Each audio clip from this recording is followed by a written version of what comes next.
We have to kind of think that same way today. The people may want that house over there, but they may have to rethink and go in here. By the way, I'll tell you another story. In 1982, a third of all houses sold, a third, had wheels on them. You're chuckling. Can you visualize that? Right, right. Now, who sold a mobile home? Was it a realtor or was it a car salesman? You had to have a car sales license to sell mobile homes. You may still do. What happens the instant you drag that thing off the lot? It goes down in value. Yet a third, and it wasn't because the number of houses was reduced, but the number of units increased for mobile home selling. Why was it that more mobile homes were sold in 82 than ever before? Yes. And what? There's a caveat to that. People what? Want housing even if what? It goes down in value. What have we been selling for the last 10 years? Oh, you've got to get into real estate because it's a great investment. And what? You're going to net more money. And boy, this is great. And you need to get in it because it's investment. Guess what? In 1982, a third of all people buying houses bought something that was going to devalue because they wanted to have their own what? A man's home is his castle kind of thing. All right? So if that's true, what about today? Do you still think there are people out there that would buy property even knowing that a year from now it might be worth less than it is today? That's true. That is absolutely true. Do you know that 2/3 of all people that are living in apartment complexes right now don't want to? What's interesting is the other third will not move out of an apartment complex into a house. They will not accept the responsibility of that monthly payment. They know that if they can't make the monthly payment, they'll just leave and they don't have to worry about foreclosing on the house. But 2/3 of the people in apartment complexes would like to have a house.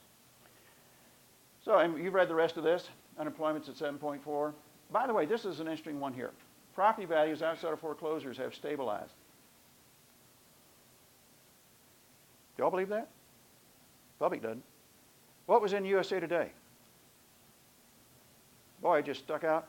$1.4 trillion of housing values between the beginning of last year and the beginning of this year. Lower. That would scare me if I didn't know what was going on. How many are familiar with Naples, Florida? Right? You heard of it, right? What was the appreciation rate 3 years ago in Naples? 84. 84%.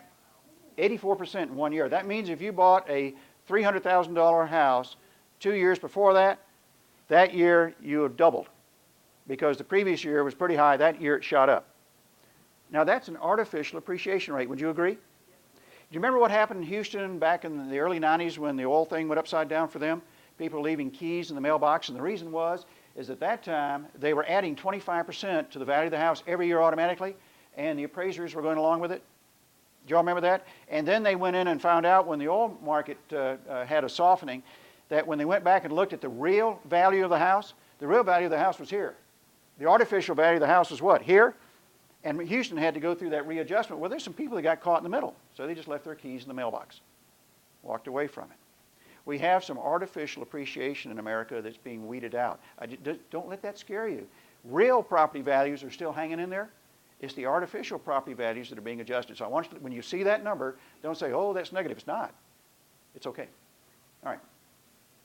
What's positive is going on around us? Mortgage interest rates are below 5% in some markets and remain there for the near future. A stimulus package will pass the Congress in some form, putting money in the market. Oil fell to what yesterday? 39 and some change per barrel. All right. What's interesting is OPEC has said they're going to do what? They're going to reduce production. Is that true or false? Take a stab. It's false. You're right. How'd you know that? You see, I'm an OPEC producer, right? What am I going to do? I'm going to tell everybody I'm going to reduce production, so what? Everyone else will reduce production, but what am I going to do? I want to keep it. That's what's occurring. Isn't that neat? Well, why did the gas go up? What was it, a dime recently? Well, we've got the speculators out there doing their thing again, right? Just don't let it bother you. Don't let it panic you. It's okay. You're going to see it start to work its way back down again. They're just playing the game, playing the market. Okay, 10-year bond is current. Why do I talk about the 10-year bond? Why is that important? Why should you track the 10-year bond and not the discount? Because that's what the mortgage rates are tied to. All right, this is a great rate, 2.84. That's why when we talked about it being below 5%, it's going to stay there a while, even if the government has to subsidize it.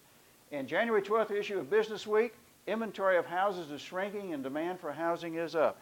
First time we've seen that published. It was in a major negative article by Business Week.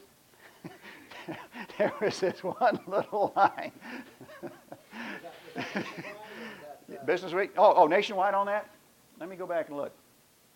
Yes, I said that was nationwide.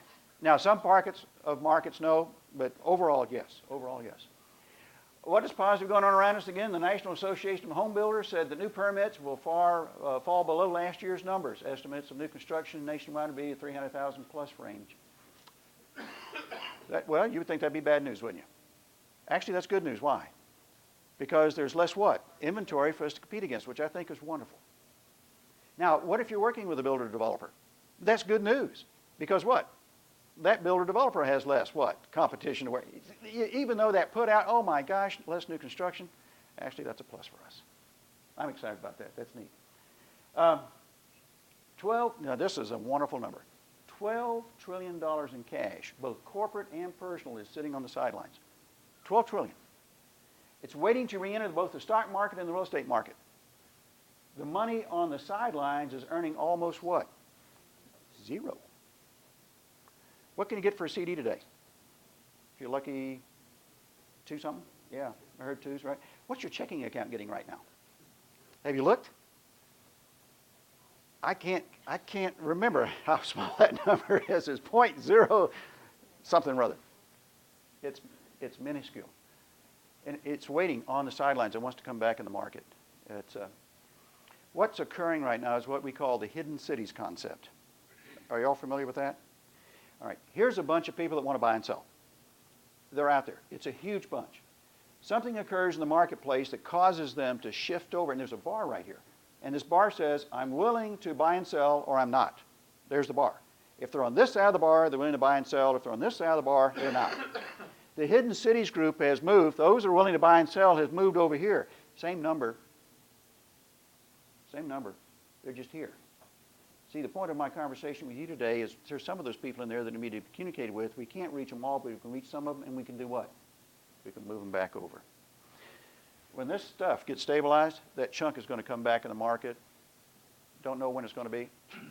You know, it could start second half of this year, could wait till 2010. But you know, the great thing is that those of us that stay and play are going to be winners when this thing turns around.